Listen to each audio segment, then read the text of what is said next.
Hello, hello, hello. What time it is? I didn't bother with the drum, right? But it's time for another story, remember? Auntie's hair hot, Auntie's hair shiny. Well, I'm gonna be hot because I'm here nice and sunshiny. Yeah, so let me dip my hand in the bag and see what story I can pull up for you today. I'm dipping, I'm dipping, I'm dipping. Those shoes, I don't know, I don't know, I don't know. We'll see.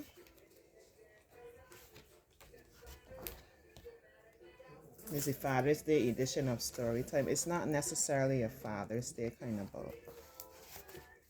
You'll see what we could pull out of the book. I already sent my greetings and everything, but this is story time now on Father's Day. As I said, those shoes, right? I have dreams about those shoes. Black high tops, two white stripes. All right. Grandma, I want them. There's no room for want around here. Just need, Grandma says. And what you need are new boots for winter. Yeah. You allowed to want things so don't let nobody fool you. You know we come along this kind of way, right? We get it. Because we had to be that way. So at least we still have to be that way, but you allowed to want things, sir. I'm loving the wallpaper.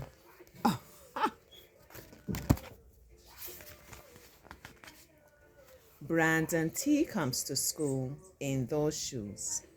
He says he's the fastest runner now. Not me. I was always the fastest before those shoes came along. Nate comes to school in those shoes.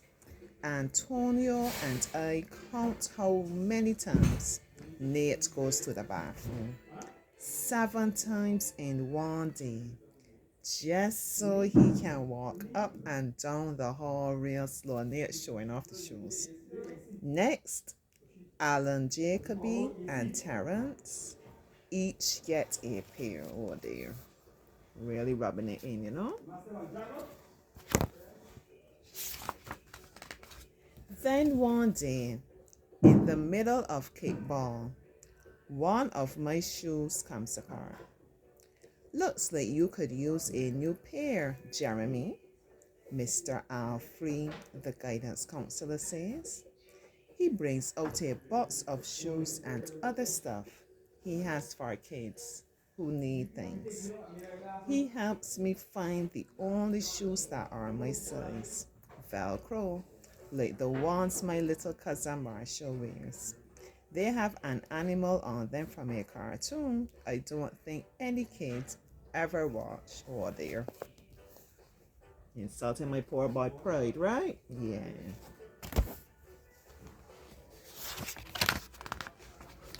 When I come back to the classroom, Alan Jacoby takes one look at my Mr. Alfie shoes and laughs. And so do Terrence, Brandon T, and everyone else. The only kid not laughing is Antonio Parker. At home, Grandma says, "How kind of Mr. Alfie." I nod and turn my back. I'm not going to cry about any damn shoes, but when I'm writing my spelling words later, every word looks like the word shoes, and my grip is so tight on my pencil, I think it might bust. Oh dear. I feel sorry for him. On Saturday, Grandma says, "Let's check out those shoes you're wanting so much." I got a little bit of money set aside. Might be enough, you never know. At the shoe store, Grandma turns those shoes over so she can check the price. When she sees it, she sits down heavy. "Maybe they wrote it down wrong," I say. Grandma shakes her head. Grandma bless your heart. You're trying your best to make your sweet boy happy, you know?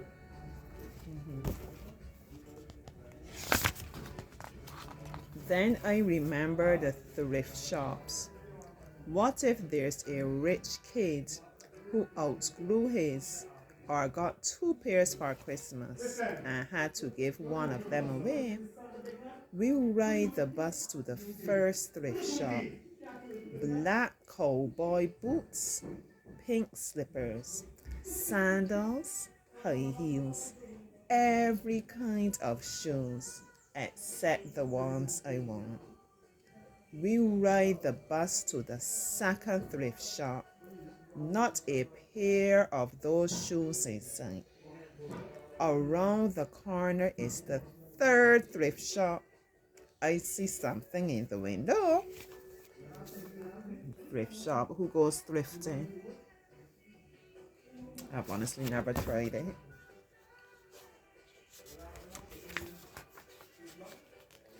Black shoes with two white stripes. High tops. Perfect shape. $2.50. Those shoes. My heart is pounding hard as I take off my shoes. You can imagine the excitement, right? And hitch up my baggy socks. How exciting, Grandma says. What size are they? I shove my foot into the first shoe, curling my toes to get my heel in. I don't know, but I think they're fake. Well, y'all think he can be comfortable in these shoes? I'm not so sure.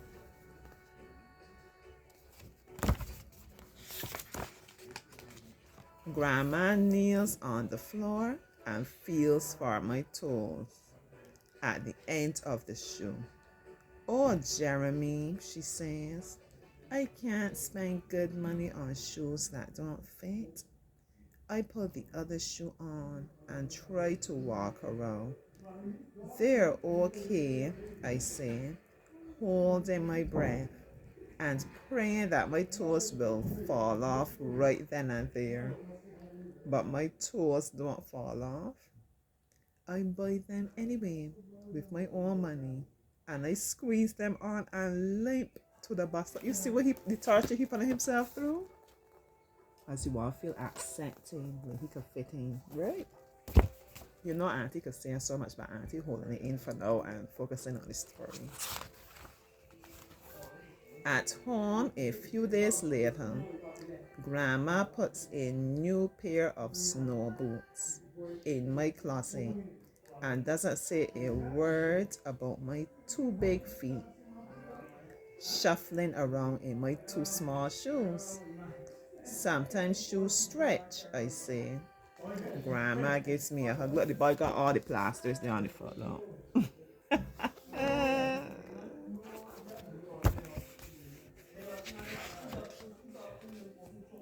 I check every day, but those shoes don't stretch. I have to wear my Mr. Arfis to school instead. One day during math, I glance at Antonio's shoes. One of them is taped up, and his feet look smaller than mine. After school, I head to the park to think. Antonio is there, the only kid who didn't laugh at my Mr. Alfie shoes. Y'all could guess what's gonna happen, right? The boy gonna use his skills, his thinking skills. We shoot baskets. A loose piece of tape on Antonio's shoe smacks the concrete every time he jumps. I think I'm not going to do it. We leap off the swings. I'm not going to do it. We race from one end of the playground to the other. I'm not going to do it, I say. Do what? Antonio says, breathing hard. Antonio there with the tape around his shoes.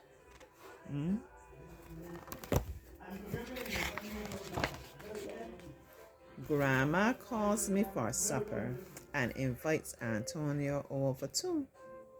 After supper, he spies my shoes. How come you don't wear them? Antonio asks. I shrug. My hands are sweaty. I can feel him wishing those shoes were his. That night, I am awake for a long time because he know he should give Antonio these shoes. I can't hold it in.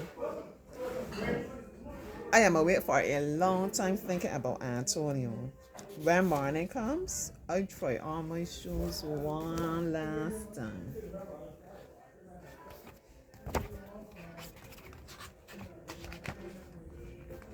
Before I can change my mind, the shoes are in my coat. Snow is beginning to fall as I run across the street to Antonio says to Antonio's like I got you on my mind. To Antonio's apartment. I put the shoes in front of his door, push the doorbell, and run. By playing Secret Santa or what?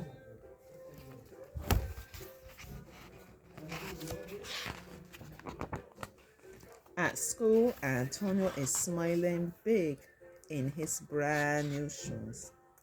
I feel happy when I look at his face and mad when I look at my Mr. Alfie shoes. But later, when it's time for recess, something happens. Everywhere there is snow.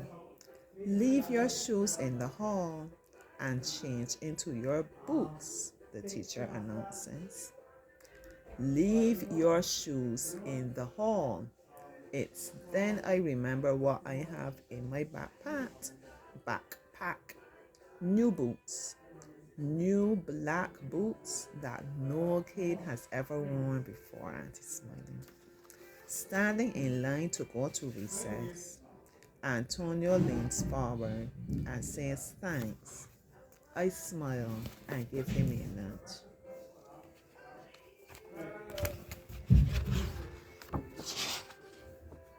Let's race. Oh, that's the end. Oh man, this was a joy. I'm just smiling because I'm picturing all the time. The poor boy can't sleep. He know that he needed to release it. You understand? These shoes, don't mind everybody was wearing them. They were not for him. Because he wasn't intended to fit in, blend in, just go along with everybody. Right? And when he realized he could take them and bless somebody else with it, it was tugging at his heart. But you know, it's difficult to release things. So I can stop smiling as I was picturing him like that. Yeah. And what happened? You see the moment then that he released it and he gave, the whole situation shifted. It snowed and then it shifted now where everyone, you have to leave those shoes, everybody want to be the same kind of thing behind and put on the boots. We transitioning now to a new season. Oh boy, that's a word.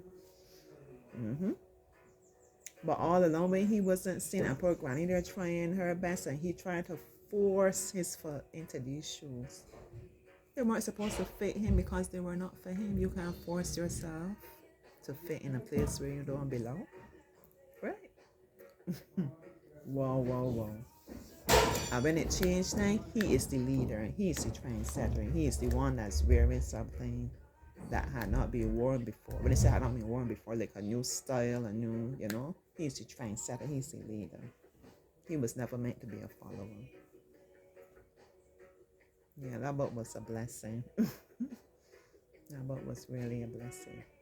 So what's Annie going to say? My young people, y'all know what I'm going to say. Don't always look to be a follower.